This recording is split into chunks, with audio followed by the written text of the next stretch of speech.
Yo, salut à tous et bienvenue sur Locan.jp. Si vous regardez cette vidéo sur YouTube, sachez que vous pouvez cliquer dans le lien en description qui vous permettra d'accéder à tout un article rédigé et compte tenu du sujet qu'on va aborder, ça peut être intéressant puisqu'il s'agit de comment épargner facilement. Alors, comment épargner facilement? Il n'y a rien de secret dans tout ce que je vais dévoiler dans cette vidéo. C'est juste des bonnes pratiques admises par tout le monde, que ce soit votre banquier ou votre copain qui arrive à mettre pas mal d'argent de côté tous les mois.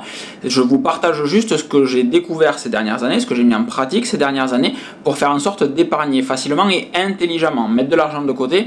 Tout le monde peut le faire sensiblement.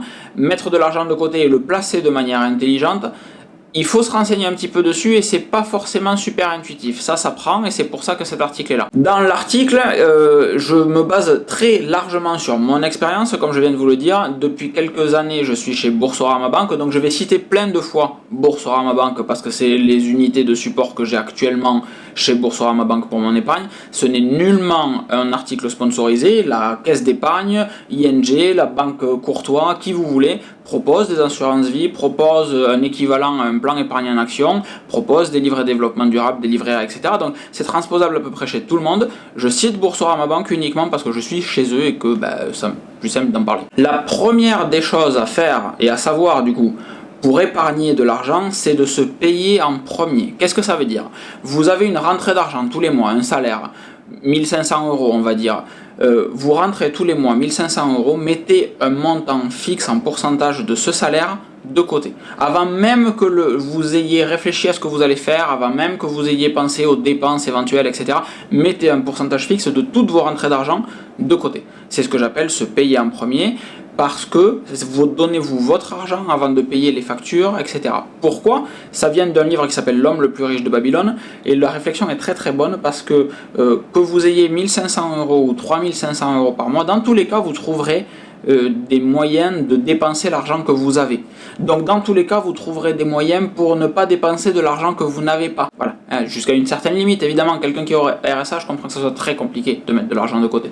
Là on parle d'un salaire cohérent, normal, standard, moyen même, on va employer réellement le terme moyen, je crois que le salaire moyen en France est de 1800 €, quelque chose comme ça.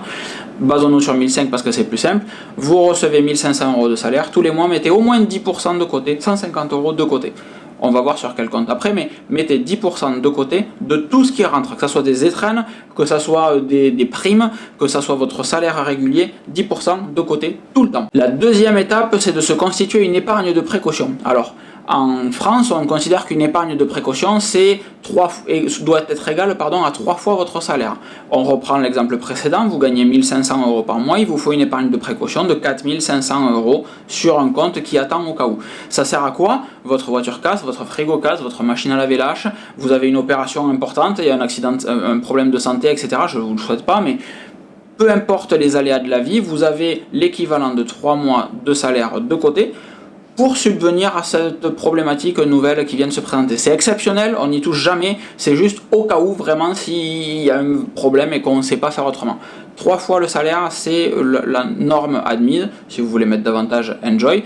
Mais si vous mettez davantage, il faudra aussi que vous ayez des supports qui vont rapporter à côté. Mettre 6 000 € ou 10 000 € sur un livret A ou un livret de développement durable, c'est pas pertinent pour de l'épargne de précaution. Au-delà des 3 mois, il vaut mieux faire fructifier cet argent. Petit point rapide, et je l'ai noté parce que je m'en souviens jamais, le livret A est destiné à financer le logement social et la politique de la ville, et le livret de développement durable, il finance les projets à vocation de développement durable. Alors, les deux rapportent 0,5% à partir du 1er février 2020.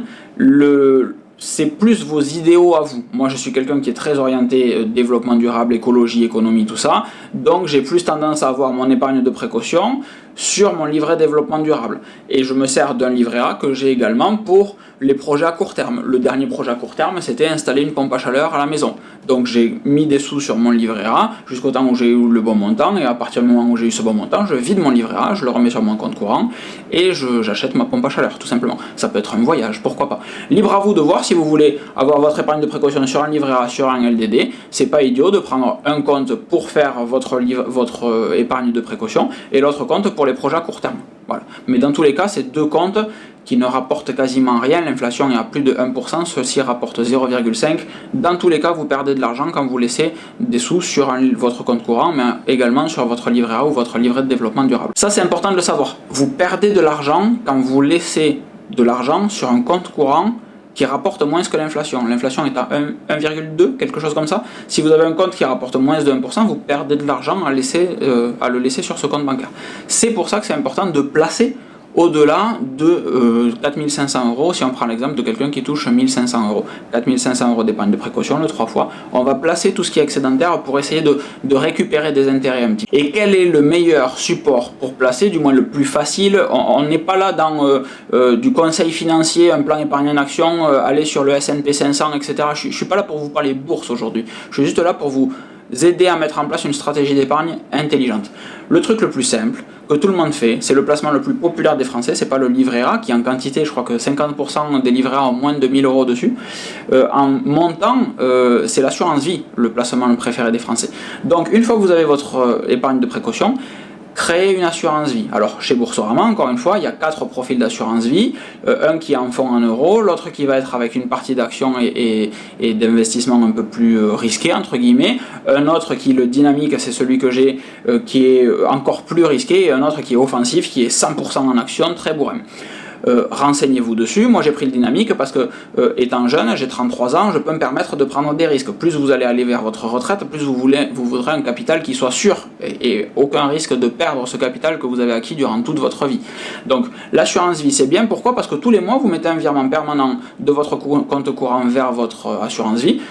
30 euros, 50 euros, 100 euros, 500 euros, ce que vous pouvez, vous le mettez vers votre assurance vie et tous les mois vous créez du capital, une épargne, sans vous en rendre compte, puisque, comme on l'a vu précédemment, vous payez en premier via ce biais-là.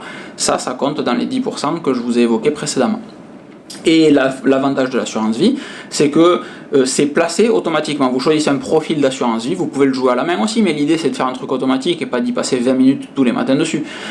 Vous choisissez votre profil d'assurance vie et automatiquement, ça va, le virement que vous allez faire sur votre assurance vie va être investi dans les placements qui composent le fonds que vous avez choisi. Fonds dynamique, offensif, défensif, et il en manque un dont je me souviens jamais du nom. Défensif tout simplement. Défensif, donc c'est celui en fonds en euros, il rapporte quasiment pas, très peu du moins. Et ensuite il y a le équilibré, puis le dynamique, puis le offensif. Moi encore une fois je suis en dynamique parce que le dynamique rapporte quasiment autant que l'offensif qui est très bourrin, avec moins de risques de perte.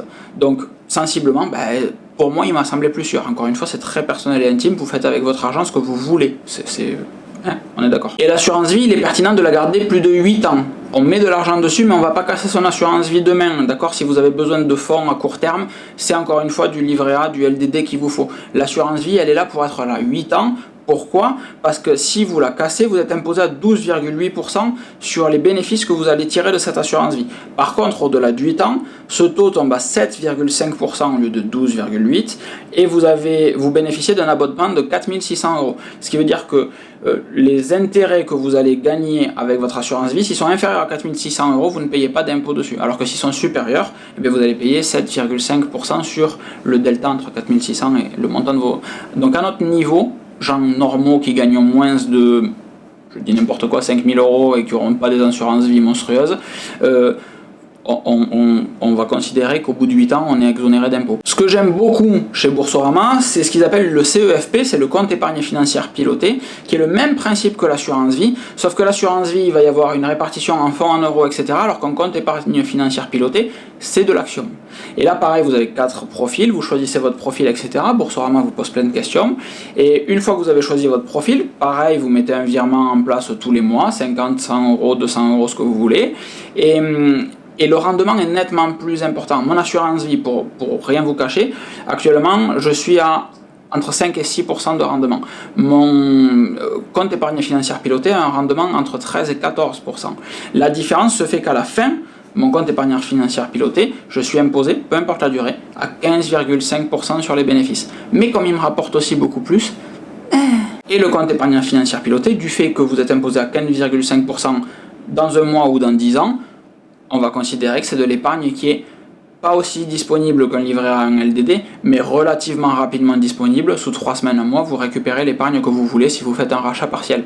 Donc, il est bien d'envisager ces 5 comptes qui sont évidemment le compte courant, le livret A, le LDD, l'assurance vie et le compte épargne financière piloté. Selon moi, c'est les 5 comptes que tout le monde devrait avoir et créer petit à petit des virements de l'un vers l'autre. Constituez d'abord votre épargne financière pilotée sur un LDD, par exemple, pour des raisons éthiques. Créez un livret A avec 100 € dessus qui vous servira pour des voyages, des projets, etc. Et vous mettez de l'argent dessus, comme ça vous vous dites pas, il est disponible sur mon compte courant. Non, il est à part, on n'y pense plus.